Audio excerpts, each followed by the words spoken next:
పూర్తి పేరు ఏంది నా పూర్తి పేరు ఎంత బారం చూపించింది? అంత బారు ఉంటుంది ఆయన పేరు. బాలమురుగన్ నాగరాజన్ పుల్లిరాజు పుట్టమురుగన్ చించిన గప్ప చిన్న మురుగన్ బాలస్వామి శేఖరన్. ఆయన దేవుడు సృజించినాడు, దేవుడు కలగజేసినాడు. మరి ముందు పుట్టినోడిని ఎందుకు చంపేసినాడు?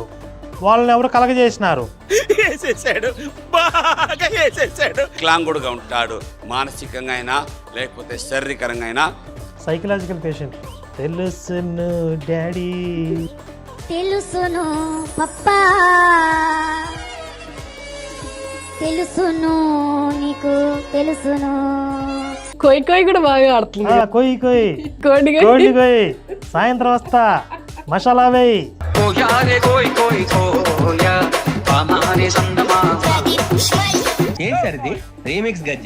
పొద్దున్న లేచి చేసేవాళ్ళం, సాయంత్రం చేసేవాళ్ళం, తప్పకుండా చేసేవాళ్ళం. ఏదో ఇంట్రెస్టింగ్ మ్యాటర్ చెప్తున్నాడు వీడు. దసరా బుల్లాడు వీడు కూడా అయితే. దసరా పిల్లాడు కాదు, Uppal Balu. Uppal Balu, you mean this guy Katraj? Yes that Katraj. Muslims కూడా కొట్టేవాళ్ళం, క్రిస్టియన్స్ కూడా కొట్టేవాళ్ళం. ముస్లిమ్స్ కొడితే బతుకుతాడు వీడు. ఇప్పుడు వీడు దమ్ముంటే ముస్లిమ్స్ కాలనీకి వెళ్ళి సువార్త చెప్పమనండి వీడిని. పరమ లుచ్చాగాళ్ళకి, పోరంబొగ్గాళ్ళకి, పనికి మాలిన వెధవలకి యేసు వాళ్ళ ముడ్డు చుట్టూ తిరుగుతా నాకు సేవ చేయండి, నేను ఎంచుకున్నాను. ఇక అదే ఆయన డ్యూటీ. నాకు చాలా బాడీ, ఒక్కొక్కసారి 20 మంది వస్తే కూడా ఫైట్ చేసేది. ఇంత మాదిరి అసలు ஒரு ఫైట్.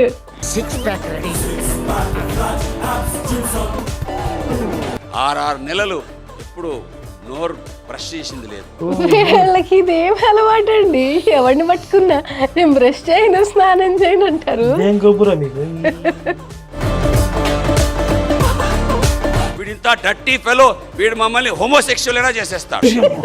చెప్పాను అది మ్యాటర్, అసలు మ్యాటర్. ఇప్పుడు దొంగ ఇప్పుడు దాకా చెప్పరా, రాత్రి పెద్ద తప్పు చేశాను అసలు తప్పు ఇది అనమాట. చాలా సేపు సస్పెన్స్ తర్వాత నాకు కూడా అర్థమైంది. రామాయణ, మహాభారత, గీత ఇవన్నీ మా దగ్గర ఫుల్గా ఉంటాయి. ఒకటి చదివాను ఇది లేదు, ఒకటి చదివాను అది లేదు. ఇక్కడ ఇక మొదలు పెట్టేది చూడండి అలా ముంజా కొడుకు. ఇది కూడా కొంచెం టెంపర్ లేసుద్ది అన్నట్టుగానే ఉంటది. అసలు తగ్గేదేలా. చాందన్యం అనే ఒక ఉపనిషత్తు చదువుతున్నా. అందులో 63వ అధ్యాయంలో ఒక శ్లోక ఉంది, చాందగ్యోపనిషత్. ఇందులో అసలు మొత్తం చూస్తే 8 అధ్యాయాలే ఉన్నాయి. ఈడు 63వ అధ్యాయం అంటున్నాడు. అరే తుప్పా చదవా. ఆయన పేరు సనత్ కుమార. ఆయన వచ్చి ప్రజల ఆత్మలను ఇద్దరి నుండి అద్దరికి తీసుకెళ్తాడు. అంటే ఇప్పుడు ఈ సనత్ కుమారుడు ఏసని చెప్తాడేంటి? స్త్రీ సాంగత్యం ఎరిగిన వారు ఆ గుడి లోపలికి పోవడానికి వీళ్ళు వీడు వెళ్ళొచ్చు. వీడు పురుషులను ఎరిగాడు కానీ స్త్రీని ఎరగలేదు కదా. తెలిసిపోయిందా? సరే వదిలేయండి. తొక్కి తొక్కి తొక్కి తొక్కి తొక్కి తొక్కి తొక్కి రోజంతా తొక్కిన తర్వాత దాన్ని తీసి సీసాల్లో వేసి జనాలకి ఇస్తారు. దాన్ని పంచామృతం అంటారు. ఇప్పుడు పళని ప్రసాదం గురించి ఇంత అవమానకరంగా మాట్లాడుతున్నాడు వీడు. అసలు వీళ్ళ చర్చిల్లో ద్రాక్షారసం ఇస్తారు కదా, ఈ ద్రాక్షారసంకి ఒక వగరు టేస్ట్ వచ్చింది. ఆ టేస్ట్ ఎలా వచ్చింది తెలుసా? పాస్టర్ గారు వచ్చబోస్తాడు.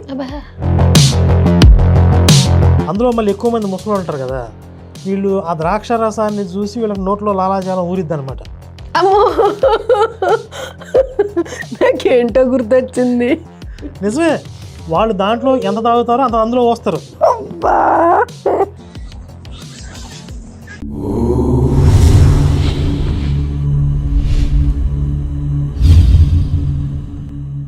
నమస్తే, welcome to testimony trolls. Marketing మతం చెప్పించే లుచ్చా సాక్ష్యాలని వెలికి తీసి ఎండగడుతున్నటువంటి టెస్టిమనీ ట్రోల్స్ అప్రతిహతంగా కడుపుబ్బా నవ్విస్తూ మిమ్మల్ని అందరినీ ఎంటర్టైన్ చేస్తూ ముందుకు దూసుకుపోతూ ఉంది. మరి ఈరోజు ఎపిసోడ్లో ఒక కామెడీ ఆర్టిస్ట్, జూనియర్ ఆర్టిస్ట్ రెడీగా ఉన్నాడు. ఈయనకి పెట్టిన తంబే చాలా విచిత్రంగా ఉంది. పోస్టర్ ఏం పెట్టారంటే, నిష్టగల బ్రాహ్మణ కుటుంబం, తండ్రి పూజారి, తల్లి వంట పూజారి, ఇతను శివసేన కార్యకర్త, క్రీస్తు ద్వేషి. ఇన్ని ట్యాగ్ లైన్స్ పెట్టుకున్నారు. మరి ఈ టైటిల్స్ చూడగానే మనకు అర్థమైపోతుంది. ముందు ఈయన యేసుని ఛీ అని చెప్పి అసహించుకునేవాడు. తర్వాత యేసు ఈయన వెంటబడి నువ్వు నాకు సాక్ష్యం చెప్పాలి, నాకు మార్కెటింగ్ చేసి పెట్టాలని చెప్పి యేసు ఆయన బతిమలాడుకుంటాడు. సరేలే అని చెప్పి యేసుకు వరం ఇస్తాడనమాట. ఆయన వచ్చి నెత్తి మీద నూనెతో అభిషేకం చేస్తాడు, ఆయిల్ మసాజ్ ఏదో చేస్తాడు. ఇది నేను అనుకుంటుంది. ఇంకా విచిత్రంగా విడ్డూరంగా ఏమైనా ఉంటే కనుక శ్రీలక్ష్మి గారు చెప్తారు, ఆవిడ చూసారు ఆల్రెడీ. ఎలా ఉంటుందండి ఇది? అంటే అవన్నీ కామనే, కానీ ఇంకా కామన్గా ఉండేది మన హిందూ దేవీ దేవతలని, అంటే వీళ్ళు దేనికి పనికిరాని వాళ్ళు, వీళ్ళు నిజమైన దేవుళ్ళు కాదు కాబట్టే నేను అటు వెళ్ళాను, ఉందా ఎపిసోడ్ ఉందా? అదే ఉంటుంది ఆబ్వియస్లీ. ఈ దొంగ సాక్ష్యాల్లో మన దేవీ దేవతల పేర్లు ఎత్తకుండా, మన హిందుత్వం జోలికి రాకుండా వీళ్ళు మార్కెటింగ్ చేసుకోలేరు. ఈ సందర్భంగా ఒక 2 ముఖ్యమైన విషయాలు. ఈ దొంగ సాక్ష్యాల్లో దైవదోషణ చేస్తూ విశృంఖలంగా చెలరేగిపోతున్నటువంటి ఈ మాఫియాని నియంత్రించాలి, వీళ్ళకు అడ్డుకట్ట వేయాలి, వీళ్ళ నోర్లు మూపించాలి. అంటే అన్ని వర్గాలలో అన్ని రంగాల్లో ఉన్నటువంటి యావత్ హిందువులు కూడా కళ్ళు తెరవాలి, నోరు విప్పాలి, గొంతెత్తి ప్రశ్నించాలి అని చెప్పి దీని మీద ఒక ఉద్యమం లాగా మేము రూపొందిస్తూ ఉన్నాం. దీనిలో భాగంగా జనవరి నెల 19వ తారీఖు ఆదివారం నాడు హైదరాబాద్ మహానగరంలో ఒక పెద్ద ర్యాలీని కూడా నిర్వహిస్తూ ఉన్నాం. దీనికి ప్రతి ఒక్కరూ కూడా హాజరై మీ మద్దతు తెలియజేయాలని కోరుకుంటూ ఉన్నాం. సంప్రదించాలనుకునే వాళ్ళు ఈ క్రింది వాట్సాప్ నెంబర్లకి మీ వివరాలు పంపించండి. ఇక రెండవది, శివశక్తి వార్షిక నిధి సేకరణ ప్రారంభించాం. ఒక వారం రోజులైంది. ఇంకా ఎంతోమంది స్పందించాల్సిన అవసరం ఉంది. ప్రధానంగా ఈ యూపీఐ ట్రాన్సాక్షన్స్ ఫెయిల్ అవ్వడం వల్ల చాలా సమస్య వస్తుందని ఆల్రెడీ మీ అందరికీ చెప్పడం జరిగింది. దానికి ఆల్టర్నేటివ్గా 2-3 మార్గాలు కూడా చూపించాం. ఒకటి, ఫోన్పేలో అకౌంట్ నెంబర్ యాడ్ చేసుకోవటం, లేదా నెట్ బ్యాంకింగ్లో అకౌంట్ నెంబర్ యాడ్ చేసుకోవటం, ఇంకా క్యూఆర్ కోడ్ని ఉపయోగించి కూడా డొనేషన్ పంపించవచ్చు. ఇంతకుముందు వీడియోలో ఒక కామెంట్ ఏంటంటే, అన్న మీరు దీనంగా అడగట్లేదు డొనేషన్స్ అని చెప్పి. దీనంగా నేను ఎందుకు అడగాలి అంటే, నా అవసరం కోసమో నా వ్యక్తిగత కష్టం వస్తే నేను వచ్చి మిమ్మల్ని దీనంగా అడిగితే బాగుంటుంది. ఇప్పుడు మనం చేస్తున్న పని హిందుత్వం కోసం, హిందూ సమాజం కోసం, దేశం కోసం. ఇది నేను డిమాండ్ చేసి అడగాల్సిన అవసరం కూడా ఉంటుంది. కనుక ఈ వార్షిక నిధి సేకరణని విజయవంతం చేయడానికి ఇంకా స్పందించిన వాళ్ళు ఉంటే ఒక్క నిమిషం ఈ వీడియోను పాజ్ చేసి మీ వంతు సహకారాన్ని అందించండి. ఇక్కడ ఒక చిన్న సంకల్పం కూడా అనుకోండి. మీరు మనసులో మేము పంపించేటటువంటి ఈ విరాళం శివశక్తికి మరింత బలాన్ని చేకూర్చి మత మార్పిడి రాక్షసిని భూస్థాపితం చేయడానికి ఒక పిడికిడు మట్టిగా ఉపయోగపడునుగాక. మీ అందరి సంకల్ప బలంతో వచ్చినటువంటి ఈ విరాళాలు, ఆర్థిక బలం అనేది శివశక్తిని మరింత శక్తివంతం చేస్తుంది. స్క్రీన్ మీద QR code, UPI numbers, account numbers ఉన్నాయి. మీకు వీలైన మార్గంలో వీలైన తొందరగా స్పందించగలరని విజ్ఞప్తి. ఇక మనం వీడియోలోకి వెళ్దాం. పూర్తి పేరు ఏంది? నా పూర్తి పేరు ఎంత బారం చూపించింది? అంత బాగా ఉంటుంది ఆయన పేరు. నిజంగానే షాక్ అయ్యారా? నడువిల్ మడం విశ్వనాథ అనంతనారాయణ శర్మ రామస్వామి అయ్యర్. ఇంట్లో మాత్రం ఆనందని పిలుస్తారు. అది ఇంకా ముద్దుగా ఏం పిలుస్తారంటే ఆండు అంటారు నన్ను. మా తల్లిదండ్రులు కేరళకు చెందినవారు. మా పూర్వీకులందరూ కూడా గుడిలో పూజారులు. తండ్రి వైపు నుంచి చూస్తే వారు పునస్కారాలు చేసే పూజారులు. పునస్కారాలా? పూజా పునస్కారం అంటారు కదా. ఓహో. మా తల్లి వైపు నుంచి చూస్తే వంట పూజారి అంటారు. వంట పూజారి అంటే లడ్లు, ప్రసాదాలు, పాయసాలు ఇవన్నీ కూడా తయారు చేసేది గుడిలో మా అమ్మగారి కుటుంబం, మా నాన్నగారి కుటుంబము పూజలు చేస్తారు. ఈ గుడిలో పూజారి సాక్ష్యం అనగానే నాకు ధనుంజయ శాస్త్రి అని ఒక దొంగ సాక్ష్యం గుర్తొచ్చింది. వాడు కూడా నేను తిరుమల తిరుపతి దేవస్థానంలో పనిచేసేటటువంటి అర్చకుడి కుటుంబానికి చెందినవాడిని, అక్కడ వచ్చే కొబ్బరి చెప్పలతోనే మాకు బోల్డ్ డబ్బులు వచ్చాయి, నేను అవన్నీ కూడా వదులుకొని యేసుని నమ్ముకున్నానని చెప్పాడు. అసలు వాడు పుట్టు పూర్వోత్తరాలన్నీ వెలికి తీసి వివరాలన్నీ సేకరిస్తే ఆడ అసలు పూజారి కుటుంబం కాదు, బ్రాహ్మణ కుటుంబం కాదు, తిరుమల తిరుపతికి వాడి అసలు సంబంధమే లేదు. అతను ఒక కాపు కులానికి చెందిన వ్యక్తి, అసలు బ్రాహ్మణ్ కానే కాదు. ఇది బొబ్బిలి శివశక్తి టీం వాడిని పట్టుకుని వాడి వివరాలని రాబట్టి వాడితోనే నిజాన్ని కక్కించి క్షమాపణ కూడా చెప్పించాం. ఆ వీడియో మన ఛానల్లో ఉంది. ధనుంజయ శాస్త్రి అసలు స్వరూపం అనేది ఉంటుంది వీడియో. ఆ వీడియో లింక్ కావాలంటే కింద ఇస్తాం. అలా పూజారుల వేషం వేయించి బ్రాహ్మణుల పేర్లు చెప్పించి జూనియర్ ఆర్టిస్టులను పట్టుకొస్తూ ఉంటారు వీళ్ళు. ఎందుకంటే ఒక పూజారే మారిపోయాడు, ఒక బ్రాహ్మణుడే మారిపోయాడు అని సామాన్య జనాన్ని నమ్మించడానికి. ఎందుకంటే హిందూ మతంలో బ్రాహ్మణులకి పూజారులకి విశిష్టమైన స్థానం ఉంటుంది కదా. వాళ్ళే మారిపోయారంటే సామాన్య జనులైన మీరంతా మీరు కూడా మా మార్కెటింగ్ మతంలోకి వచ్చేయండి అనే ఒక స్ట్రాటజీ అనమాట ఇది. ఇంకొకటి కూడా వాళ్ళు వాడేది ఏంటి అంటే వేదాల్లో నుంచి, ఉపనిషత్తుల్లో నుంచి ఒక తీసుకుంటారనమాట. సర్వపాప పరిహారం, మూత్రపోక్షణం ఆవశ్యం. అదే అది కాదు, ఇప్పుడు రక్త ప్రోక్షణాన్ని మూత్రపోక్షణంగా మార్చాం ఆ శ్లోకం. ఓహో ఇప్పుడు మార్చేసారా? బాగుంది ఇది. తద్మూత్రం పరమాత్మైన పుణ్యదాన బలియాలి. ఆయన సిలువకి ఇచ్చినప్పుడు వచ్చపోయాలి. రామచంద్ర.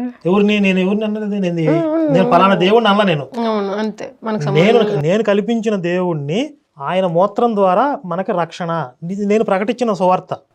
ఇప్పుడు పలానా దేవుడు నేను చెప్తలా, నాకు ఒక దేవుడు కనపడ్డాడు, ఆ దేవుడు ఆ దేవుడు మూత్రం ద్వారానే మనందరికి రక్షణ. నేను ప్రవక్తనే. ఆ మూత్రంలో తడిసిన వాడే అలా స్వర్గానికి పోతాడు, ఆ మూత్రంలో తడవని వాడు నరకానికి పోతాడు. ఇది సువార్త, నేను చెప్తున్న సువార్త. నమ్మాలి మీరు. ఇది నా మతం. ఇది నేను కొత్తగా కనిపెట్టిన మతం. కొత్త మతం ప్రవేశపెట్టకూడదు, కొత్త మతాల గురించి చెప్పకూడదు రాజ్యం ఎక్కడ లేదు. లేదు. ఇప్పుడు దీని మీద కూడా కేసులు పెడతారండి కొంపదీసి. అయ్యో సరే చూసుకుందాంలే. ఇప్పుడు నేను ఏ దేవుడి పేరు చెప్పండి, రాజ్యాంగబద్ధంగా మాట్లాడదాం మనం. రైట్, చెప్పండి, మీరే చెప్తారు. ఆ ఉపనిషత్తుల్లో ఉండే కొన్ని శ్లోకాలను తీసుకుంటారు. ఉండవు, అవి కూడా ఏదో వచ్చి రానివి చెప్తారు. ఎందుకంటే ఎదురుగా కూర్చుని వాళ్ళకి తెలియదు కదా అది ఉందా నిజంగానే లేదా అన్నది. ఇంకొకటేమో అసతోమ సద్గమయ తమసోమ జ్యోతిర్గమయ అని అదొకటి తీసుకొని చీకటి నుంచి వెలుగులోకి నడిపించేవాడు. అవును, వీళ్ళు వెలుగులో నుంచి చీకటిలో తీసుకుపోతున్నారుగా. అది దాన్ని తీసుకెళ్లి వాళ్ళ దేవుడికి ఆపాదించుకుంటున్నారు వీళ్ళు. సరే, మా మూత్రం దేవుడి గురించి నేను మళ్ళీ చెప్తాను. ఆయన పేరు వేరే ఉంది, అదంతా నేను మళ్ళీ చెప్తాను. అసలు వీళ్ళ దేవుడి గురించి వీళ్ళు ఏం చెప్తాడో చూద్దాం. ఓకే. మా నాన్నగారు 47వ సంవత్సరం 1947లో మన దేశానికి ఏమంటారు స్వాతంత్రం వచ్చినప్పుడు ప్రభుత్వ ఉద్యోగం మా నాన్నకు వచ్చింది. అప్పుడు బాంబేకి వచ్చి సెట్ అయిపోయినారు. మా అమ్మ వాళ్ళ నాన్నగారు అంతకుముందే వారు ఈ గుడిలో పనిచేసుకుంటూ బయట వ్యాపారం కొరకు హోటల్స్ పెట్టారు.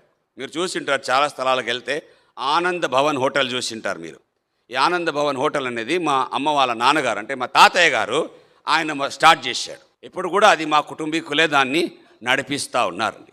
ఈ ఆనంద్ భవన్ అని కొడితే ఒకటేమో ఓనర్స్ ఎవరంటే ద నెహ్రూ ఫ్యామిలీ అని ఒకటి వస్తుంది. It was constructed by Motilal Nehru in the 1930s. ఆ తర్వాత ఇంకొకటేమో started in Chennai in 1979 as Shri Ananda Bhavan in Washermanpet by Tirupati Raja and his elder son K T Venkatesan in 1988. Opened a second outlet in Chennai in Adyar in 1992. ఎక్కడ కూడా కేరళలో ఆనంద భవన్ స్టార్ట్ అయ్యింది అని ఎక్కడ చూపించట్లేదు. సరే, గూగుల్లో లేకుండా ఉందేమో, అలా వదిలేద్దాం, తర్వాత చూద్దాం. మా అమ్మ నాన్నగారికి 4 పిల్లలు, ఒక కుమారుడు, 2 కుమార్తెలు, మళ్ళా ఒక కుమారుడు పుట్టాడు. ఇంకా పిల్లలు వద్దు మనకు చాలని చెప్పి 1970 సంవత్సరంలో 1970లో మా అమ్మకు మా లాస్ట్ కుమారుడు అంటే పెద్ద పుట్టిన తర్వాత అప్పుడే ఫ్యామిలీ ప్లానింగ్ ఆపరేషన్ చేయించారు. ఫ్యామిలీ ప్లానింగ్ ఆపరేషన్ చేయించిన తర్వాత అన్న అంటే పెద్దవాడు, అంటే తొలిచూలు అంటారు కదా, ఫస్ట్ బార్న్, జాండీస్ వచ్చి చనిపోయినాడు. ఆ దినాల్లో జాండీస్ చాలా భయంకరమైన వ్యాధి. ఆయన చనిపోయినాడు. చనిపోయిన తర్వాత ఇంట్లో దుఃఖము, బాధ, వ్యసనం. ఆ సమయంలో 1971 సంవత్సరంలో మా అమ్మగారు తిరిగి గర్భవతి అయింది. అప్పుడు పుట్టాడా? ఫ్యామిలీ ప్లానింగ్ ఆపరేషన్ చేశాక మళ్ళీ గర్భవతి అయింది ఆవిడ. ఫ్యామిలీ ప్లానింగ్ ఆపరేషన్ చేసినాక ఎట్లా అయింది? అదే చెప్తాడు ఇప్పుడు.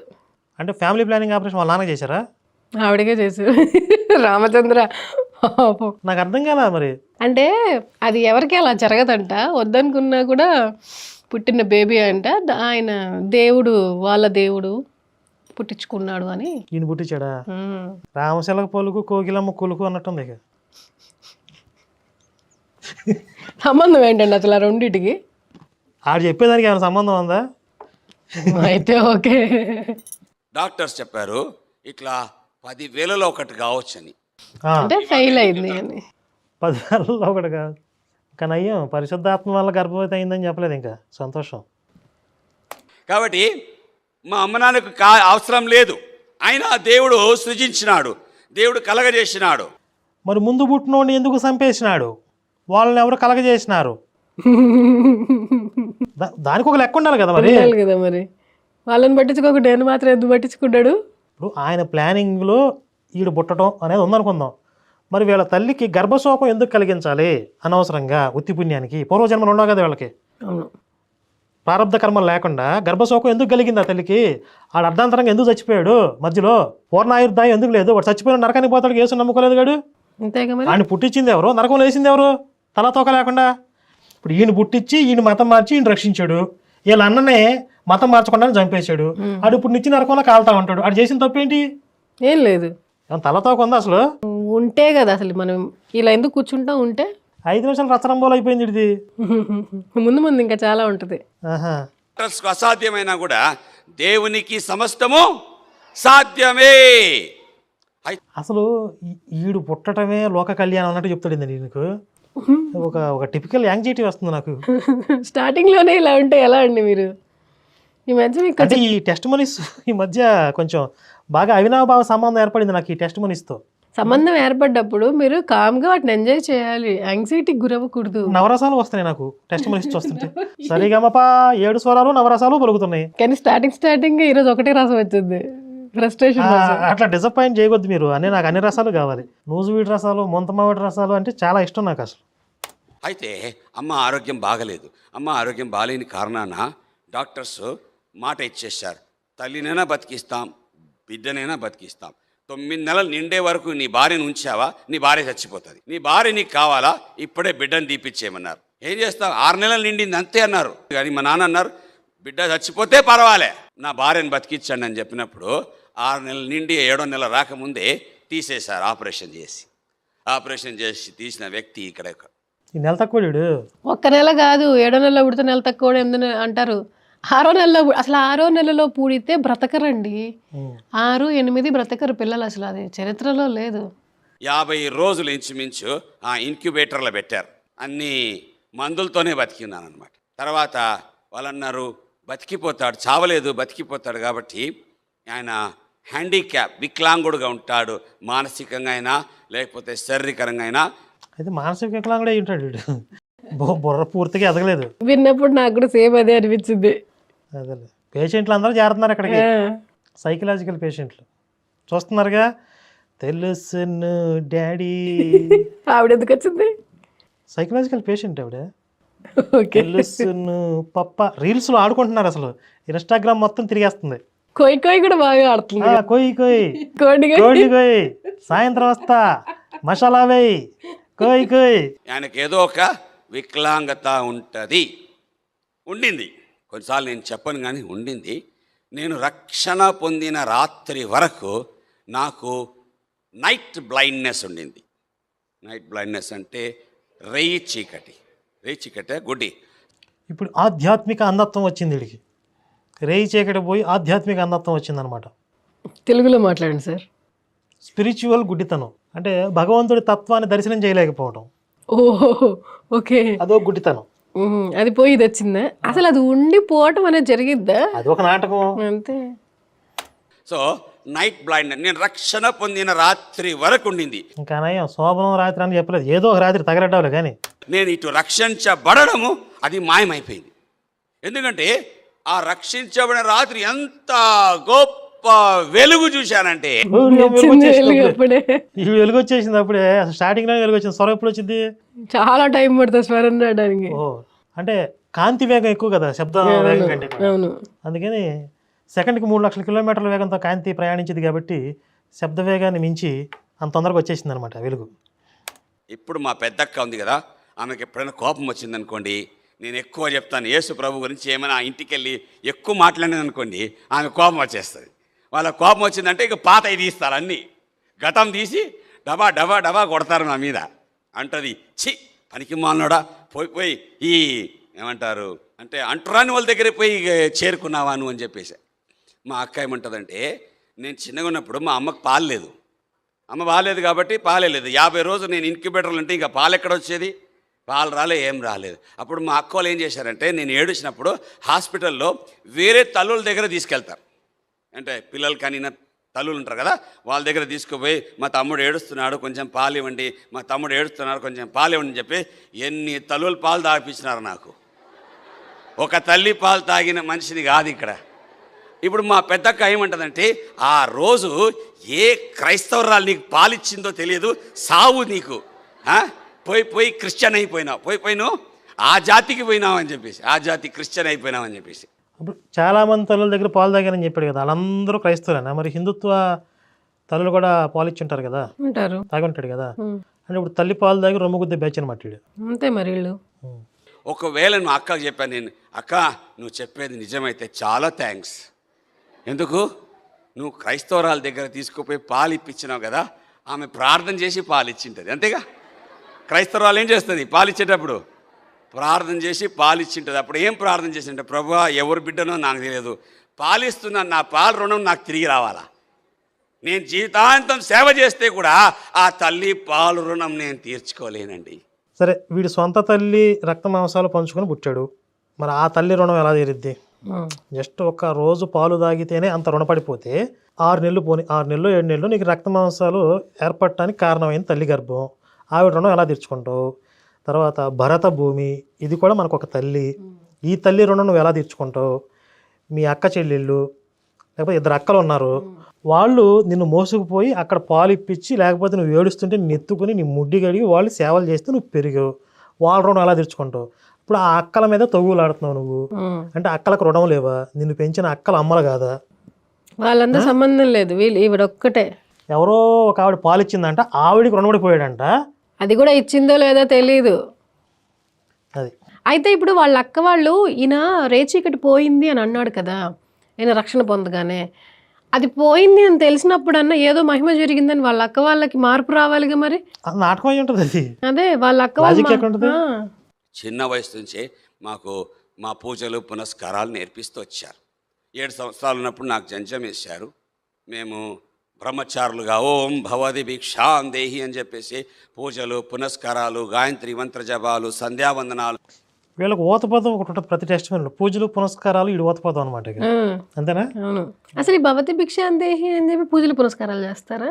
వాటికి పూజలు పునస్కారాలు ఎందుకు ఉంటుంది? అదే కదా. ఒకవేళ బ్రాహ్మణులకి ఆ భిక్షాటన వృత్తి ఏదో శాస్త్రపరంగా కొన్ని రోజులు ఉన్నా అక్కడ పూజలు పునస్కారాలు ఏముంటాయి?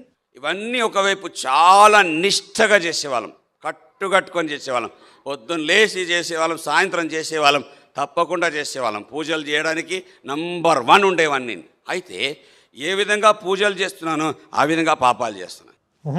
7 సంవత్సరాలకే ఏదో ఇంట్రెస్టింగ్ మ్యాటర్ చెప్తున్నాడు వీడు.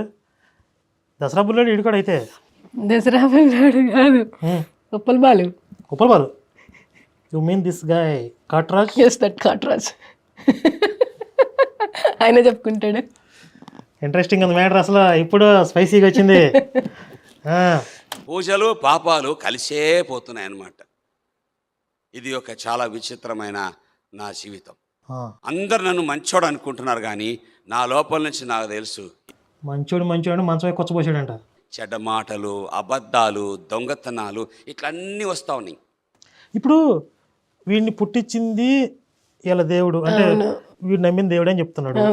క్రైస్తవుల తల్లి పాలు తాగాని అంటున్నాడు. ఈ చెడ్డ బుద్ధులు ఎలా వచ్చినాయి మరి?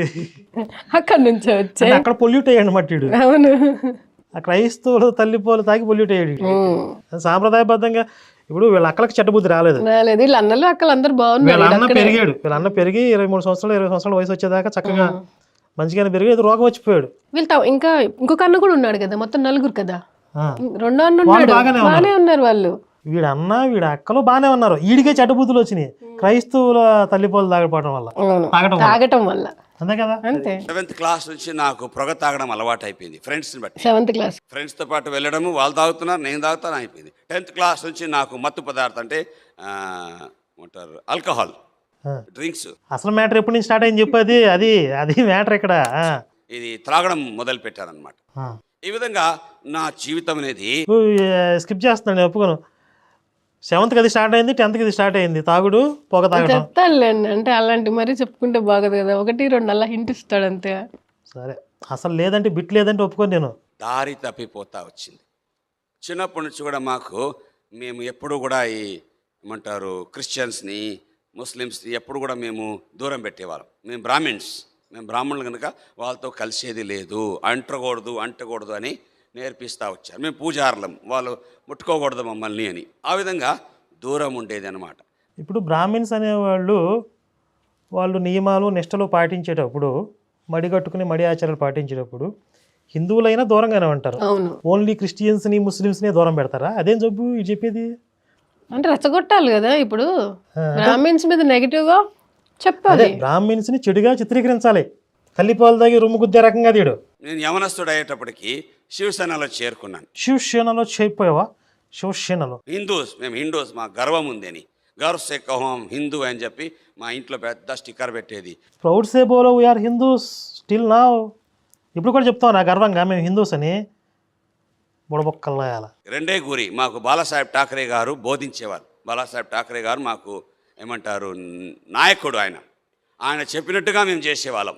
ముస్లిమ్స్ అందరినీ కూడా పాకిస్తాన్కి తరమాలన్నాడు ఆయన. క్రిస్టియన్స్ అందరినీ కూడా అమెరికాకు బ్రిటన్కి తరమేసండి అంటారు.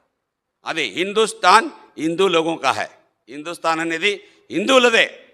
ఇక్కడ హిందువులు మాత్రమే ఉండాలా, హిందూ దేశం చేయాలని చెప్పేసి ఇప్పుడు చెప్పేది కాదు. బాలాసాహెబ్ ఠాకరే అప్పుడు చెప్పేవాడు. ఆ మాట విని మేము రెచ్చిపోయేవాళ్ళం. రెచ్చిపోయి దొరికితే చాలు ముస్లిమ్స్ని కూడా కొట్టేవాళ్ళం, క్రిస్టియన్స్ని కూడా కొట్టేవాళ్ళం. ముస్లింస్ని కొడితే బతుకుతాడు వీడు ముస్లిమ్స్ని కొట్టాడు.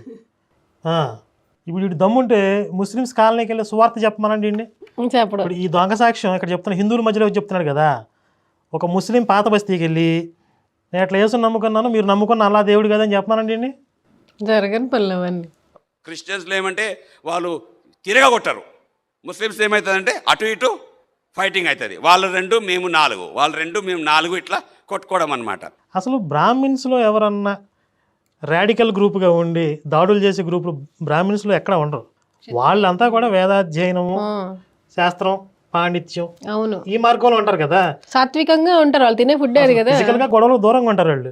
బ్రాహ్మిన్స్లో వీళ్ళందరూ కలిసి ముస్లిమ్స్ మీద కొట్టే అంత రాడికల్ గ్రూప్ ఉందని చెప్తున్నాడు వీడు. కానీ క్రిస్టియన్స్ని కొట్టినప్పుడు వాళ్ళు ఎవ్వరు కూడా తిరిగి మమ్మల్ని రివర్స్ కొట్టలేదు. పాస్టర్స్ కానీ సువార్థికులు కానీ భయంకరంగా కొట్టేవాని.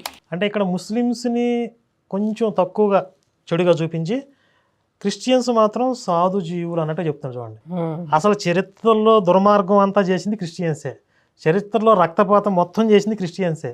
గోవాలో లక్షల మంది హిందువులను చంపింది వాళ్ళే. ఆంధ్రప్రదేశ్లో ఇప్పుడు దేవాలయాల మీద దాడులు చేస్తుంది ఎవరో, వాళ్ళు సాధు జీవులా? ఎందుకు చీరాల్లో మా కార్యకర్తలను కొట్టి వాళ్ళ మీదే కేసులు పెట్టారు. ఎవరు? క్రిస్టియన్సే కదా. పోలీసులు రాకపోతే చంపేసేవాళ్ళు. క్రిస్టియన్స్ సాధు జీవులు 1500 మంది కలిసి 4 మీద పడ్డారు. పోలీసులు రాకపోతే చంపేసేవాళ్ళు.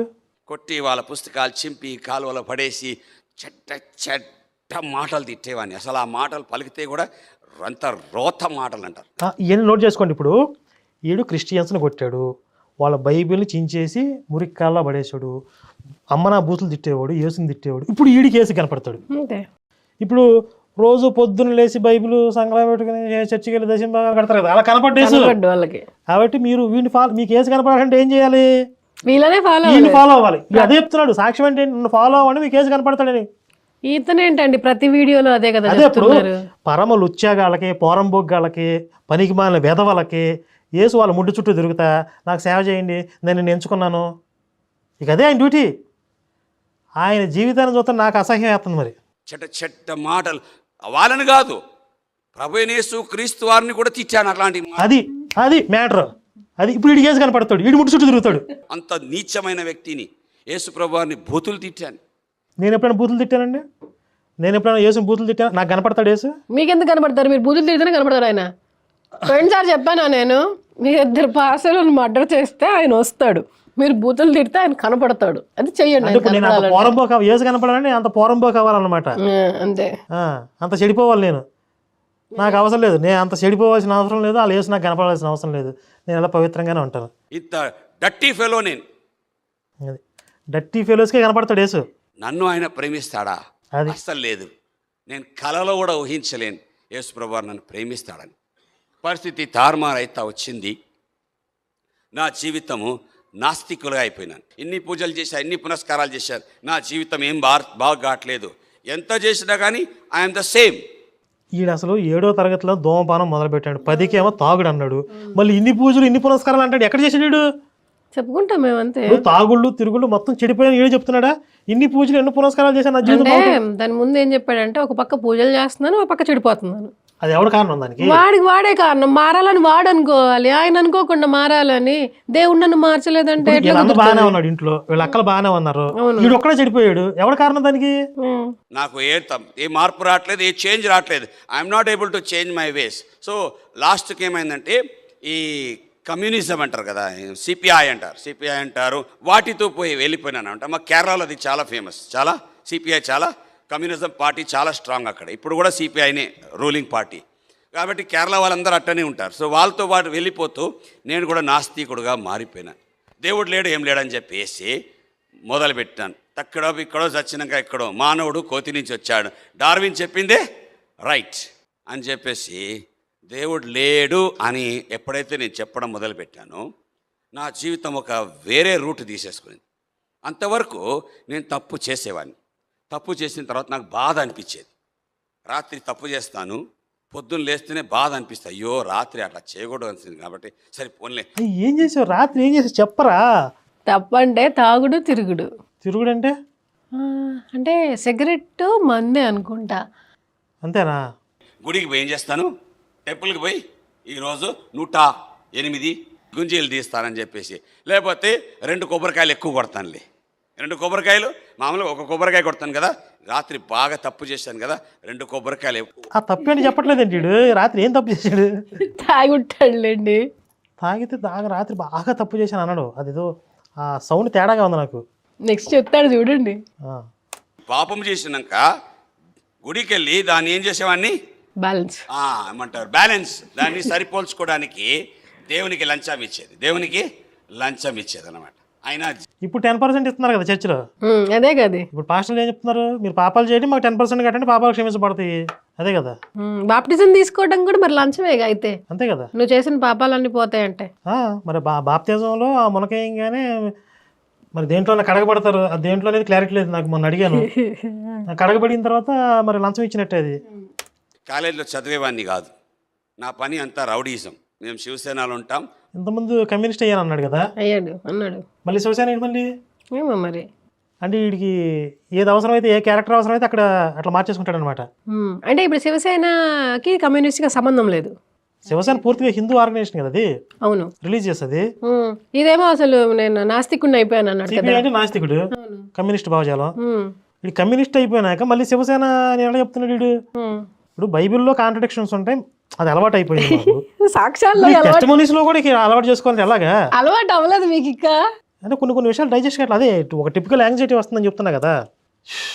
మీ అమ్మ కడుపులు మాడి ఎక్కడి నుంచి ఏ గ్రహం నుంచి ఊడిపడ్డారా బాబు మీరు? ఇందా చెప్పాడు కదా 6వ నెలలో పుట్టాడు, ఏదో ఒక డ్యామేజ్ ఉంటుంది బాడీలో అని. బ్రెయిన్ డ్యామేజ్ తో పుట్టాడు. ఎట్లాంటి వాడే శుభం పలకరా మనవడా అంటే మంగమ్మ కొండ 16 ఒక్కలు అన్నాడంట. ముస్లిమ్స్తో ఫైటింగ్ తర్వాత మళ్ళీ మొదలుకొచ్చి వీడు. సరే మనం కట్ చేద్దాంలేండి. క్రిస్టియన్స్ని కొట్టేది కానీ వాళ్ళతో ఫైటింగ్ ఉండేది కానీ, ఇంకొక మాకు ఫైటింగ్ ఎవరితో అంటే అంబేద్కర్ వాళ్ళతో, వాళ్ళు జై భీమ్ అంటారు దాన్ని. ఇప్పుడు వీళ్ళందరినీ కూడా అంటే హిందువులకి బ్రాహ్మణ్స్కి వ్యతిరేకంగా వీళ్ళందరినీ రెచ్చగొడతారన్నమాట. అంబేద్కరిస్టులు, కమ్యూనిస్టులు, క్రిస్టియన్స్, ముస్లిమ్స్, ఈ బ్రాహ్మిన్స్, శివసేన కార్యకర్తలకు ఇదే పని, వీళ్ళని కొట్టడమే వాళ్ళ పని అని చెప్తున్నాడు వీడు. అవును, అదే అది. చాలా కొట్లాటలు జరిగేదన్నమాట. ఆ కొట్లాటల్లో మేము పిచ్చిగా కొట్టుకునే వాళ్ళం. నాకు చాలా బాడీ, ఒక్కొక్కసారి 20 మంది వస్తే కూడా ఫైట్ చేసేది. ఇంత మాదిరి అసలు ఫైట్ బ్రాహ్మణ్. వీడు 20 మంది వస్తే అవలలో కొట్టి పడేసేవాడంట. పైగా వీడు ఎప్పుడు కూడా తాగుళ్ళు తిరుగుళ్ళు. వీడికి అంత అనారోగ్యమైన అలవాట్లు ఉండి కూడా అంత బాడీ బిల్డింగ్ ఎక్కడైందో, వీడు 20 మందిని ఎలా కొట్టి పడేసాడు. ఆ ఇంటున్న వాళ్ళు గొర్రెలు కాకపోతే ఇంకేమంటారు మీరు చెప్పండి. నేను ఒక్కనే వాళ్ళు 20 మంది అయినా కూడా కొట్టడం, వాళ్ళు కూడా నన్ను కొడతారు, నాకు కూడా దెబ్బలు తగులుతాయి, నన్ను కూడా ఎక్కడో ఒక చోట పొడిచేస్తారు. అయినా పర్వాలే, వాళ్ళని కొట్టే వస్తానన్నమాట. పొడుస్తారైనా బతికాడా? వీళ్ళు చూస్తుంటే ఏ క్వశ్చన్ కూడా అనిపించట్లేదే.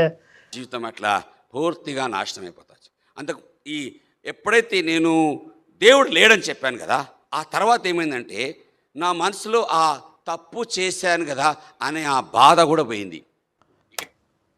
అంటే వీడు కమ్యూనిస్ట్గా మారిన తర్వాత హిందువుగా ఉన్నప్పుడు గిల్ట్ ఉండేది ఏదైనా తప్పు చేస్తే. కమ్యూనిస్ట్గా మారిన తర్వాత దేవుడు లేడు, పాప భీతి లేదు కదా. అంటే వీడు కమ్యూనిస్ట్గా మారిన తర్వాత కూడా వాళ్ళని కొడుతున్నాడు. ఎవరిని? క్రిస్టియన్స్ని, ముస్లిమ్స్ని. ఇప్పుడు అంతకుముందు హిందువులు, బ్రాహ్మిన్స్, శివసేన వాళ్ళు కొట్టేవాళ్ళు అని చెప్పాడు కదా, అదంతా అబద్ధం. వీళ్ళే కమ్యూనిస్టులే అల్పసంఖ్యాక వర్గాలు కొడుతున్నారు. దాన్ని శివసేనకు ఆపాదించాడు. అది ఇప్పుడు చెప్పేది. ఓకే, ఇక ఏమైపోయిందంటే నేను ఒక మనిషి కాదు, నేను ఒక జంతువులాగా జీవించిన, పశువులాగా జీవించిన. ఇప్పటికీ పెద్ద డెవలప్మెంటే లేదులే, అర్థమవుతుంది. నమ్ముతారో నమ్మరు కానీ 6 నెలలు ఎప్పుడు నోరు బ్రష్ చేసింది లేదు. వీళ్ళకి ఇదేం అలవాటు అండి, ఎవరిని పట్టుకున్నా నేను బ్రష్ చేయను స్నానం చేయను అంటారు. ఇదేం గొబ్బురా మీకు, గొబ్బున వాళ్ళందరూ తగలడ్డారు మాకు. 6 months పళ్ళు కూడా తోమని నేను ఎవరైనా అడిగితే పుల్లలు ఎప్పుడయ్యా బ్రష్ చేస్తాయంటే అని.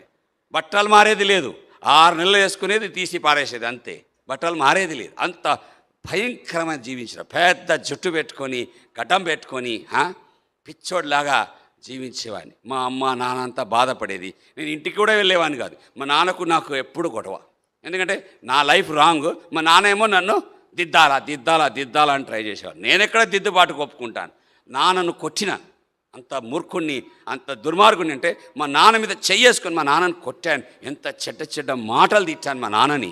చూడండి, వాళ్ళ దేవుడు వరప్రసాదంగా పుట్టినాడు, తండ్రిని కొడుతున్నాడు, చెడు తిరుగుడు తిరుగుతున్నాడు, ఒంటికి శుచి శుభ్రం లేదు అంటే వీళ్ళ తల్లిని రిస్కులో పెట్టి ఇంత దరిద్రాన్ని పుట్టించాడు దేవుడు. ఇలాంటి జీవితం జీవిస్తూ ఉంటే 91వ సంవత్సరంలో మా నాన్నగారు యాక్సిడెంట్ అయింది. ఆయన తలకు దెబ్బ తగిలింది, ఆయన కోమాలో వెళ్ళిపోయినాడు. అప్పుడు మా అమ్మ ఫోన్ చేసింది. వాళ్ళు చెప్పారు ఇట్లా మీ నాన్నకు బాగలేదు. కన్ఫ్యూజ్ అయ్యాడు. 1991లో ఫోన్ ఉండలేరు డౌట్ వచ్చింది. ముందు చెప్పేశాడు ఫోన్ అని, 91లో మళ్ళీ ఫోన్ ఉండలేవు అని ఆడికే డౌట్ వచ్చింది. అందుకని వాళ్ళు చెప్పారు అక్కడ బాగలేదు, వెంటనే రావాలంటే నేను మళ్ళా నాందేడ్ నుంచి బాంబేకి వచ్చాను. నేనే అనుకున్నాను, నాకు అర్థమైపోయింది నాన్న బాగలేదు యాక్సిడెంట్ అయిందంటే నేను అనుకున్నా ఓకే కథ. ఇప్పుడు 70లో పుట్టాడు కదా, అవును. 91 అంటే 21 సంవత్సరాలు. అంటే అంతకు ముందే వీళ్ళ నాన్న తన్నాడు. 17-18 సంవత్సరాల వయసు వచ్చేటప్పటికి వీళ్ళ నాన్న తన్నడం ఇవన్నీ చేశానని చెప్పాడు. అంతే. అది నేను అనుకున్నాను కథం పోతాం. ఇప్పుడు పెద్ద ఆస్తి ఉంది మా నాన్నకు. మా నాన్న సెంట్రల్ గవర్నమెంట్ జాబ్ చేశాడు.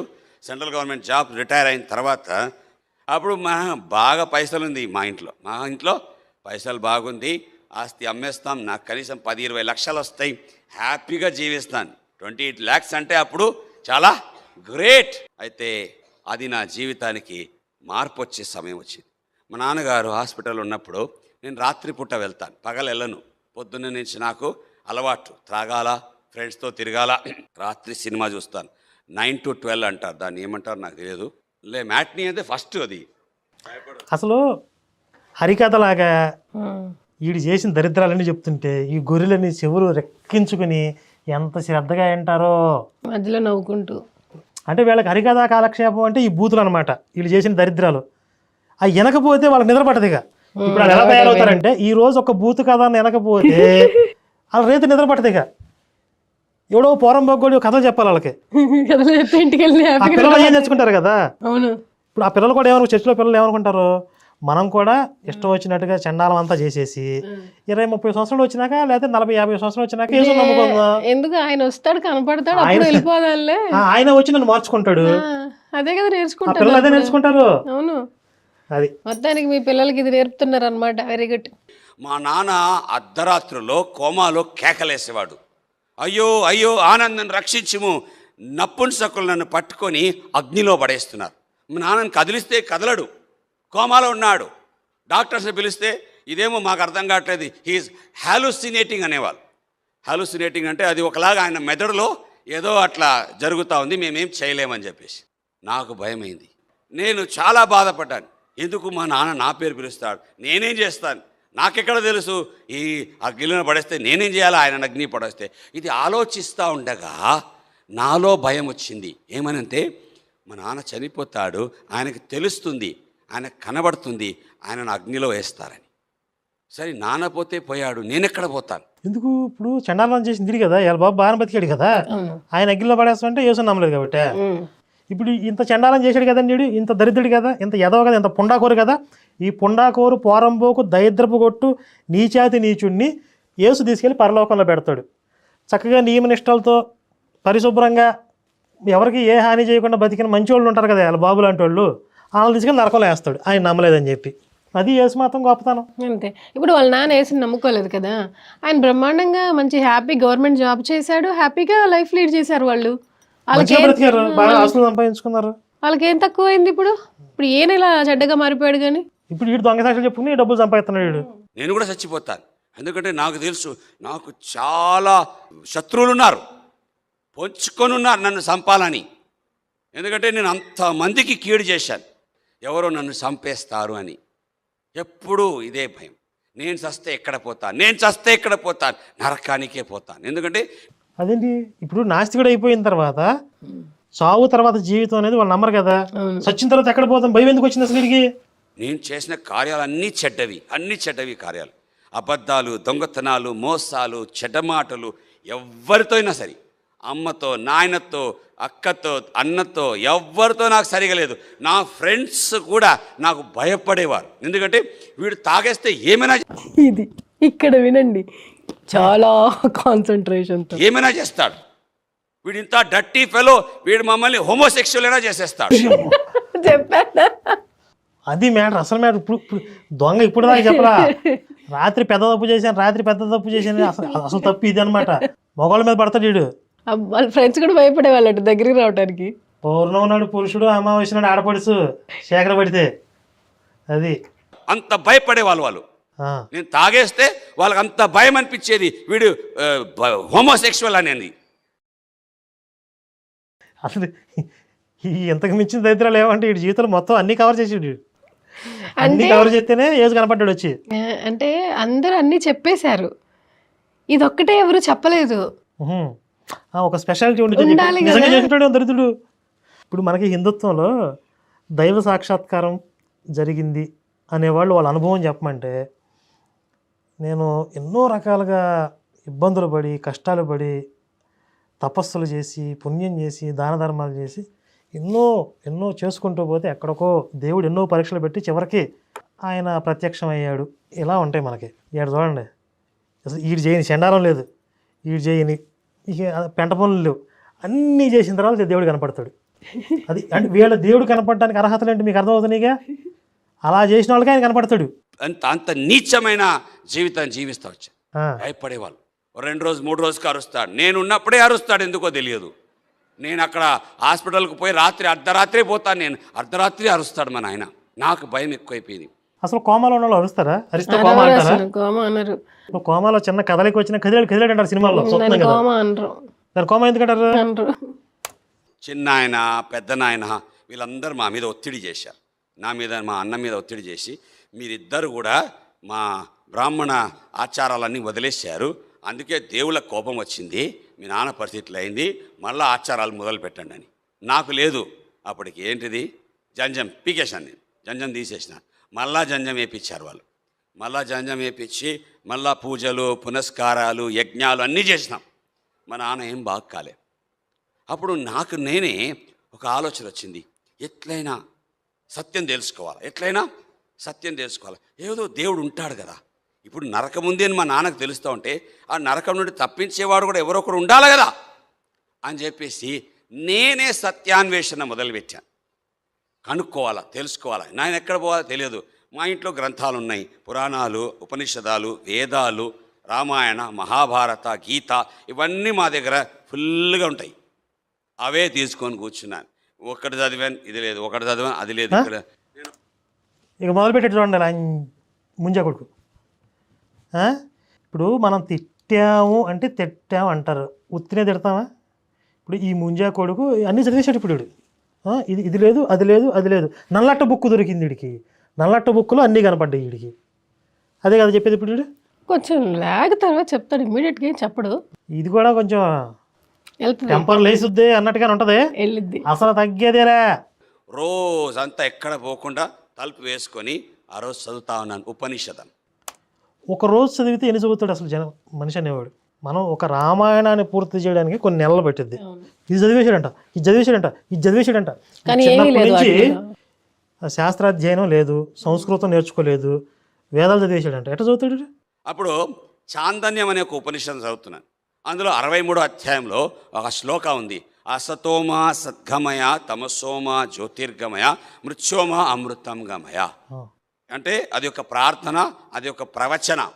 ఏమంటే అసత్యం నుండి సత్యంలోనికి, చీకట్లో నుండి వెలుగులోనికి, మరణంలో నుండి నిత్యాన్ని జీవంలోనికి నన్ను నడిపించు. దాని కింద 3 ఓములు వస్తాయి. ఓం ఓం ఓం అని చెప్తారు. ఈ ఓం అంటే చాలామందికి తెలియదు. ఓం అంటే వాక్యము. ఓం అంటే వాక్యమా? నేనేం చేయాలి? ఒకసారి చాందగ్యోపనిషత్, చాందన్యం అన్నాడు, చాందగ్యోపనిషత్ అది అందులో ఉందేమో చూద్దాం. చాందగ్యోపనిషత్. ఇందులో అసలు మొత్తం చూస్తే 8 అధ్యాయాలే ఉన్నాయి. చాందగ్యోపనిషత్తులో 8 అధ్యాయాలు మాత్రమే ఉన్నాయి. ఈడు 63వ అధ్యాయం అంటున్నాడు.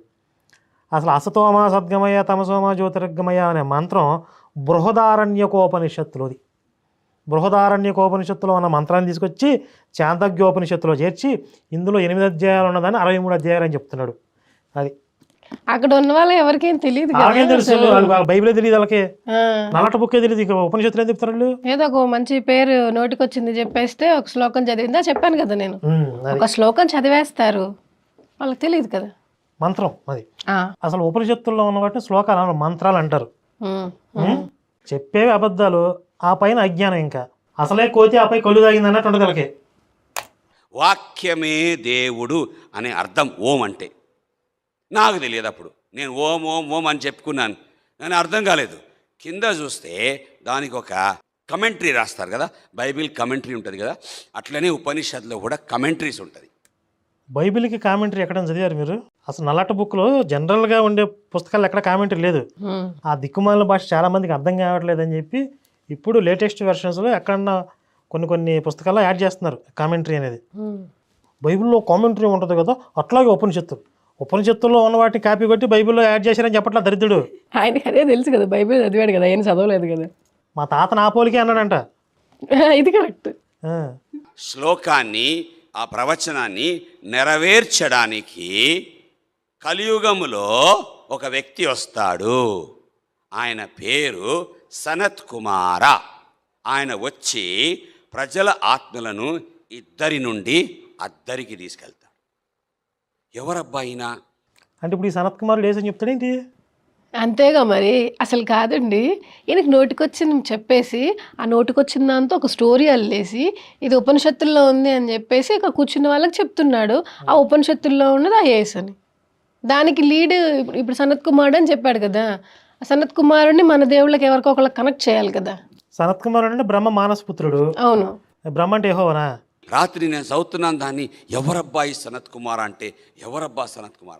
సనత్ అంటే నిత్యుడగు, కుమార అంటే దేవుని కుమారుడు. నిత్యుడగు దేవుని కుమారుడు ఈ గ్రంథంలో ఉన్నాడని నాకు తెలియలే. నేను మా గురువారికి రాశాను, శంకరాచార్య గారు మా గురువు, ఆయనకు లెటర్ రాశాను, ఈ సనత్ కుమార ఎవరో నాకు చెప్పండి, నేను వెళ్ళి పూజ చేస్తాను, నాకు ఆయన మోక్షం ఇవ్వాలా అని. అప్పుడు వాళ్ళు నాకు రిప్లై ఇచ్చారు. మాకు మ్యాగజైన్ వస్తాయి ప్రతి వారము, మఠం అని, దాన్ని కృష్ణమఠం అంటారు, ఉడిపిలో ఉంటుంది కృష్ణమఠం. శంకరాచార్య గారి నుంచి మాకు ఉత్తరం వచ్చింది. ఏం ఉత్తరం రాశారంటే, నువ్వు అడిగిన ప్రశ్నకు మేము కనుక్కుంటే సనత్ కుమార ఎవరో మాకు ఏమంటారు ఎగ్జాక్ట్గా మాకు తెలియదు, బట్ ఏమంటారు వి అజ్యూమ్, మేము అనుకునేదేమనగా శివుని యొక్క రెండో కుమారుడు, అంటే ఆయన మా దగ్గర కార్తీక్ అంటారు, కార్తీకేయుడు ఆయనే ఉండొచ్చు. మురుగన్, కార్తీకేయుడు అంటారు, మురుగన్ అంటారు, మీకు తెలుగులో సుబ్రహ్మణ్య స్వామి ఆయనే సనత్ కుమార కావచ్చు, పళనికి వెళ్ళి అక్కడ నువ్వు పూజ చేసుకోమన్నాడు, రాశాడు ఆయన. ఇప్పుడు నిజంగా జరిగితే ఆ లెటర్ కూడా చూపించేవాడు కదా. అవును, చూపించాలి. శంకరాచార్య మఠం నుంచి ఈ లెటర్ వచ్చిందని చూపించేవాడు కదా. అవును, అంటే జీవితం మీద బాగా పరిశోధన చేస్తున్నాడు కదా. అసలు అయినా మఠం నుంచి వస్తే ఆయన బ్రహ్మ మానసపుత్రుడు అని చెప్పి చెప్పాలి. సనత్ కుమారుడు ఎవరో తెలియదు అంటారు, ఎవరన్నా తెలియదని అన్నారు కదా. అది కూడా శంకరాచార్య సంప్రదాయంలో ఉన్న గురువు అంట, మాకు సనత్ కుమారుడు ఎవరో తెలియదు అని చెప్పాడంట. నీ మొహంలో కాకిరెట్టే ఎట్ట సాటిస్ఫై కాలే. ఎందుకు సాటిస్ఫై కావాలంటే, సాటిస్ఫై కాలేదు. ఇప్పుడు మళ్ళీ రైతులు గుర్తొచ్చింది దరిద్రుడికి. కావాలంటే ఆ పళని పెద్ద కొండ, ఆ కొండ మీద మురుగన్ కోవిల్ అంటే గుడి, సుబ్రహ్మణ్య స్వామి గుడి ఉంటుంది అక్కడ. ఈ పళని సుబ్రహ్మణ్య స్వామి గుడిలో పూజ ఎట్లా ఉంటుందంటే, సూర్యుడు ఉదయించక ముందు కొండ ఎక్కాల. సూర్యుడు ఉదయించక ముందు ఇంట్లో స్నానం చేసి, లేకపోతే దారిలో ఒక వాగు ఉంటుంది, ఆ వాగులో స్నానం చేసి కొండ ఎక్కాల. గుడి లోపలికి వెళ్తే పెద్ద తొట్టి ఉంటుంది, ఆ తొట్టిలో దిగాల. ఓన్లీ బ్రహ్మచారి, స్త్రీ సాంగత్యం ఎరిగిన వారు ఆ గుడి లోపలికి పోవడానికి వీళ్ళు. ఎందుకంటే సుబ్రహ్మణ్య వీడు వెళ్ళొచ్చు, వీడు పురుషులను ఎరిగాడు కానీ స్త్రీని ఎరగలేదు కదా. నాకు అదే డౌట్ వచ్చిందండి, ఇప్పుడు బ్రహ్మచారి కాదు కదా, అంటే స్త్రీలతో చేయలేదు కదా అంటేనేమో. అలాగా ఆ గుడిలో ఆ తొట్టిలో దిగాల. ఆ తొట్టిలో దిగేటప్పుడు ఒక్క అడ్డగుడ్డ మాత్రం ఉంటుంది. అడ్డగుడ్డ అంటే ఒక చిన్న లంగోటు ఉంటుంది. మాకు ఒక లంగోటు కట్టుకొని అందులో దిగాల. సూర్యుడు అస్తమించేంత వరకు ఆ గుంటలో ఉండాల. పెద్ద తొట్టి, ఆ పెద్ద తొట్టిలో ఉండాల. ఏం చేయాలి? అక్కడ 15-20 మంది యవనస్తులు ఉంటాం. అక్కడ సైడ్లో రాడ్ ఉంటుంది, దాన్ని పట్టుకొని కాళ్ళతో తొక్కుతూ ఉంటాం. ఆ గుడికి వచ్చే ప్రసాదాలు, అట్టిపండ్లు, తర్వాత యాపిల్ పండ్లు అన్నీ ఆ తొట్టిలో తీసుకొచ్చేస్తారు. వాటన్నిటిని కూడా కాళ్ళతో తొక్కుతాం. తొక్కి తొక్కి తొక్కి తొక్కి తొక్కి తొక్కి తొక్కి రోజంతా తొక్కిన తర్వాత దాన్ని తీసి సీసాల్లో వేసి జనాలకి ఇస్తారు. దాన్ని పంచామృతం అంటారు. మీరు నవ్వుతారు, కానీ సత్యం ఏమంటే అది తెచ్చుకొని ఇంట్లో పెడితే నెలల తరబడి దానికి బూజు పట్టదు. బూజు పట్టదు అంటే ఆ దేవుడు గొప్పవాడా? కాదు. ఆ దేవుడు గొప్పవాడు కాదు. మా చెమట దాంట్లో కారుతుంది. కాబట్టి 20 మంది యవనస్తులు రోజంతా తొక్కుతూ ఉంటే ఆ గది లోపల ఆ గుంతలో ఆ చెమట పోయి పోయి పోయి ఏం చేస్తుందంటే అది పాడు కాకుండా దాన్ని భద్రం చేస్తుంది. ఇప్పుడు పళని ప్రసాదం గురించి ఇంత అవమానకరంగా మాట్లాడుతున్నాడు వీడు. నిజంగా పళని ప్రసాద తయారీ విధానం ఇలాగే ఉంటుందా? లేకపోతే ఈయన ఏం చేయాలి? నిలువుగా పాత్ర వేయాలా వద్దా? ఈయన్ని 20 మంది కలిసి తొక్కి చెమటతో ప్రసాదం తయారు చేస్తారు అని చెప్తున్నాడు కదా. అసలు వీళ్ళ చర్చిల్లో ద్రాక్షారసం ఇస్తారు కదా, ఈ ద్రాక్షారసంకి ఒక వగరు టేస్ట్ వచ్చింది. ఆ టేస్ట్ ఎలా వచ్చింది తెలుసా? పాస్టర్ గారు ఉచ్చబోస్తాడు. పాస్టర్ పెళ్ళం ఉచ్చబోస్తే ఆ వగరు టేస్ట్ వచ్చింది అనమాట. దాన్ని విశ్వాసులు అందరికీ ఇస్తారు. ఇది నేను విన్నా. ఇప్పుడు నేను దీన్ని క్లెయిమ్ చేసుకోవట్లేదు, ఎక్కడో విన్నా. క్రైస్తవ సోదరులు, మా గొర్రె సోదరులు చెప్తే విన్నా నేను. పాస్టర్ పెళ్ళం ఉచ్చబోస్తే నాకు ఈ ఉచ్చతో అనుబంధం ఏంటో నాకు ఈ మధ్య బాగా ఎక్కువైపోయింది అసలు. అది ఆ వగరు టేస్ట్ వచ్చి బాగుండేదని చెప్తానంట విశ్వాసులు. చిన్నప్పుడు నేను యోహాన్ గారి చర్చికి వెళ్ళేటప్పుడు తెనాలి చర్చిలో ఒక అద్భుతం జరిగేది తెలుసా మీకు? నాకు తెలియదు, చెప్పలేదు మీరు ఎప్పుడు. అక్కడ రొట్టె ద్రాక్ష రసం ఇచ్చేవాళ్ళు. మీరు తీసుకున్నారా? బాప్తిజం తీసుకున్న వాళ్ళకే ఇస్తారు. నేను చిన్నపిల్లని కదా, అప్పుడు నాకు బాప్తిజం లేదుగా, నాకు ఇవ్వాల. ఓకే, అదొక అదృష్టం. మంచి పని, పోనీలేండి, తాగలేదు. ఆ రొట్టె ద్రాక్ష రసం ఒక పెద్ద ఇంత పీసు ఒకటే రొట్టె తీసుకొచ్చేవాళ్ళు. అది ఇట్లా ఇచ్చేవాళ్ళు. ఒక మగ్గులో ద్రాక్ష రసం పోసేవాళ్ళు. అది ముందు నుంచి స్టార్ట్ చేస్తే ఇంటికి వచ్చేదాకా, చివరి మనిషికి వచ్చేదాకా కూడా ఆ ద్రాక్ష రసం అయ్యేది కాదు, ఆ రొట్టె కరిగేది కాదు. అదొక అద్భుతం అది. వీళ్ళు ఏం చేస్తారంటే ఈ మగ్గు తీసుకెళ్ళి ఫస్ట్ పర్సన్కి ఇస్తారు కదా, వాడు తాగేటప్పుడు పక్కనే ఒక మనిషి నుంచి ఉంటాడు, ఎక్కువ తాగుతున్నాడా లేదా అని. అసలు ఆ పెదాల మీద అట్లా పెట్టకుండా తీసేయాలన్నమాట. అట్లా జస్ట్ అట్లా నోట్లోకి వెళ్ళిందా లేదా అన్నట్టు ఉండాలి. వాడు పక్కన కూర్చొని అట్లా చేతులు కట్టుకుని చూస్తూ ఉంటాడు పక్కన ఒకడు. అందులో మళ్ళీ ఎక్కువ మంది ముసలు ఉంటారు కదా, వీళ్ళు ఆ ద్రాక్ష రసాన్ని చూసి వీళ్ళకి నోట్లో లాలాజాలం ఊరిద్ది అనమాట. అమ్మో, నాకేంటో గుర్తొచ్చింది. నిజమే, వాళ్ళు దాంట్లో ఎంత తాగుతారో అంత అందులో పోస్తారు. అంటే ఇప్పుడంటే కొంచెం హైజెనిక్గా మారిపోయి ఎవరి కప్పు వాళ్ళకి అట్లా ఇచ్చారు. అప్పుడు అట్లా లేవు. నేను చెప్పేది 25-30 ఏళ్ల క్రితం. ఒకటే మొగ్గు అందరికీ సప్లై చేయాలి. ఆ రొట్టె కూడా ఇట్లా ఇలా చేతిలో తీసుకుంటారా, ఇలా కొరుకుతారు. అబ్బో, ఏంటి అది తుప్పుకొని లేదు, ఇట్లా కొరికిస్తారు ఇట్లా పట్టుకుని. వీళ్ళకి పళ్ళు ఉండవు కదా, అది రాదు. ఆ చప్పుడు ముత్త అంటారు. అది అది నోట్లో. అందుకే మీకు చివరికి వచ్చేదాకా అది అయ్యేది కాదు. ఈ ద్రాక్ష రసంలో కొంచెం తాగి తాకుండా కొంచెం ఉమ్మూసేవాళ్ళు. అందుకు ఈ చివరి దాకా వచ్చేదాకా అట్లాగే ఉండేది. అందుకే అదొక అదృష్టం. నేను తాగలేదని చెప్పే కదా, అదొక అద్భుతం. రొట్టె ద్రాక్ష రసం అద్భుతం అది. ఇప్పుడంటే పాస్టర్లు వచ్చబోతున్నారు అనుకోండి, అది వేరే విషయం. పళని ప్రసాదం అలా తయారు చేస్తారని చెప్పాడు కదా, మీ ఇంట్లో ట్రై చేయండి. ఒక టబ్బు పెట్టుకొని 4-5 రకాల ఫ్రూట్స్ వేసి సాయంత్రం దాకా తొక్కుతూ ఉండండి. మీ చెమట కూడా వేసి అందులో ఎలా తయారవుద్ది, పళని ప్రసాదం ఎలా ఉంది, 2 కంపేర్ చేసి చూడండి, అప్పుడు తెలుస్తుంది కదా. సగం పరువు సంతలో పోతే ఉన్న పరువు ఊళ్ళో పోయిందండి. ఈడి నెక్స్ట్ రేవు మళ్ళీ వచ్చే ఎపిసోడ్లో పెడదాం. ఆడుకుందాం. వీడి ఓ రేంజ్లో పెట్టాలి వీడికి రేవు, సాకి రేవు. చూసారా ఈ గాలి నా కొడుకులు అందరూ ఎట్లా తయారైపోయారు? ప్రతి పోరం బొగ్గోడు ఒక వేషం వేసుకోవటం, నేను పూజారిని అని చెప్పడం, రక్షణ పొందాలని సాక్ష్యం చెప్పడం, డబ్బులు దొబ్బటం. ఆ గుర్రప్పగాడు ఆడు 30 సంవత్సరాల నుంచి అదే పని, దొంగ సాక్ష్యాలు చెప్పకుండా తిరుగుతున్నాడు. పొన్నం నాకు దొంగ సాక్ష్యం. ఈ గొర్రెలు ఎవడొచ్చి పోరంబోక్ కథలు చెప్తాడు, ఎవడు గాలి మాటలు చెప్తాడో ఎదురు చూస్తూ ఉంటారు వాళ్ళు. వాళ్ళకి గాలి మాటలు చెప్పకపోతే వాళ్ళకి నిద్ర పట్టేదాకా అలవాటు అయిపోయింది వాళ్ళకి గాలి మాటలు విని. పాస్టర్లు కూడా ఎందుకు తీసుకొస్తున్నారు? ఈ గాలి మాటలు వినపడకపోతే గొర్రెలు ఉన్నట్లు ఆ చర్చిలో వీళ్ళ గాలి మాటలు చెప్పి వాళ్ళు నిలబెట్టుకోవాలి. ఈ పోరం బొగ్గాలను తీసుకెళ్తున్నారు. సరే, వచ్చే ఎపిసోడ్లో ఇంకా మన హిందుత్వం జోలికి, మన దేవాలయాల జోలికి, మన దేవీ దేవతల జోలికి వస్తున్నాడు కదా వస్తాడు. మరి దీనికి కౌంటర్లు ఇస్తుంటే నా మీద కేసులు పెడుతున్నారు కదా. ఇప్పుడు నేను వెనక దగ్గర ముడుసు కూర్చోవాలా ఇప్పుడు నేను? మరి వీళ్ళ మీద పెట్టరా ఎవరు? పైగా కొంతమంది ముందు కరుణాకర్ గారు మొదలుపెట్టాడు. ఎవడరా మొదలుపెట్టింది? ఈ దొంగ సాక్ష్యాలు చెప్పడం మొదలుపెట్టింది ఎవడరా? దేవీ దేవతల గురించి, దేవాలయాల గురించి, ఉపనిషత్తుల గురించి తెలిసి తెలియకుండా ఎవరు మొదలుపెట్టాడు రా హిందుత్వం జోలికి రావటం, హిందుత్వాన్ని కెలకటం? ఎవరు మొదలుపెట్టారు? ఒక అతను ఆ నాస్తికుడు ఎవరో నాకు సపోర్ట్గా వీడియో చేస్తే కింద కామెంట్లో ముందు కరుణాకరే మొదలుపెట్టాడు. ఆ కామెంట్లను చదువుతా, మీ అందరికీ రేవు పెడతా. గొర్రెన బట్టలారా, ముంజా కొడకలారా, ప్రతి ముంజా కొడుకును తయారవటం. సరే, వచ్చే ఎపిసోడ్లో మళ్ళీ కంటిన్యూషన్ ఉంటుంది. వీడికి రేవు ఏం వాగాడో చూసి దానికి తగిన విధంగా మన రెస్పాన్స్ ఉంటుంది. దానికంటే ముందు వీడియో ప్రారంభంలో చెప్పా కదా 2 ముఖ్యమైన విషయాలు. ఈ నెల 19వ తారీఖున ర్యాలీ జరుగుతుంది. దానికి ప్రతి ఒక్కళ్ళు హాజరవ్వడానికి ప్రయత్నించడం కాదు, ఖచ్చితంగా హాజరవ్వాలి. రెండోది శివశక్తి వార్షిక నిధి, ఇది విజయవంతం చేయాలి. ఈ వార్షిక నిధి అనేది కంప్లీట్ అయిపోతే మళ్ళీ మేము నెక్స్ట్ కార్యాచరణ మీద, ఈ 10th యానివర్సరీ కాబట్టి రాబోయేది ఈ 10వ సంవత్సరంలో శివశక్తి పెద్ద పెద్ద లక్ష్యాలు ఉన్నాయి, వాటన్నిటి మీద ఫోకస్ చేయాల్సిన అవసరం ఉంది. కాబట్టి వీలైనంత తొందరగా దాన్ని అచీవ్ చేయాలని మేము భావిస్తూ ఉన్నాం. జై శ్రీరామ్, భారత్ మాతాకి జై.